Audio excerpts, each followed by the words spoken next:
గీ నడుమ బోరబండాల ఒక బాయిసాబు ఓట్ల సవరణల పేరు లేదు ఆయంత పోలీసోళ్ళు ఎక్కడ అరెస్టు చేస్తారో అని చెప్పి జీవి తీసుకుండు తెలుసు కదా.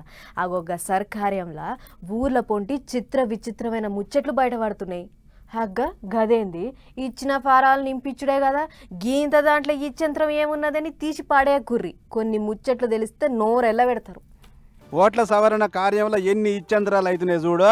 ఈ నడుమ తెలంగాణ అంతటా ఓట్ల సవరణ కార్యం అవుతున్న ముచ్చట ఎరుకున్నదే కదా.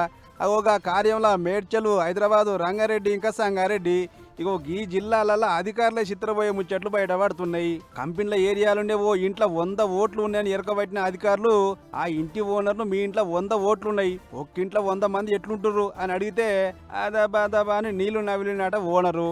అటెనకగా ఓట్లు మాయిగావు సారు, ఒకప్పుడు ఇటుక బట్టిలా పనిచేసిన కార్మికులవి, వాళ్ళు ఇక్కడ పని కోసం వచ్చి ఓటు తీసుకుర్రు, ఇప్పుడు వాళ్ళ రాష్ట్రం వాళ్ళు వెళ్ళిపోయారని చెప్పిరాట. ఇది ఇట్లుంటే ఇంకో కాడ ఇంకా పెద్ద ఇచ్చంత్రం. ఇంటి నెంబర్ మీద 200 ఓట్లున్నాయని పసిగట్టిన అధికారులు వాడికి పోయి చూసిర్రు. కానీ ఆడ ఇల్లు కాదు కదా, కనీసం గుడిసె గినలేదు, ఉత్త ఖాళీ ఫ్లాటే. దీంతోని ఖాళీ ఫ్లాట్ మీద ఏకంగా 200 ఓట్లు ఎట్ట తీసిరు, ఎవరిచ్చిర్రు అంటే ఇవన్నీ దొంగ ఓట్లే కదా అని అడిగితే మాకేం తెలియదని బొంకే ఉపాయం చేశారట అందరూ. ఇక ఈ ముచ్చట చూసి ఓట్లు ఉంచాలనా పీకేయాలనా అనే పరిశీలనలో పడ్డారు అధికారులు. ఇది ఇట్లుంటే చాలా దిక్కుల బిఎల్ఓలు ఇంటింటికి తిరగకుండా ఊళ్ళో ఓ సెంటర్ కాడ కూర్చొని కాగితాలు ఇస్తురట. లెక్కకైతే ఎన్నికల సంఘం రూల్ ప్రకారం ఇంటింటికి తిరగాలి, కాగితాలు ఇయ్యాలి.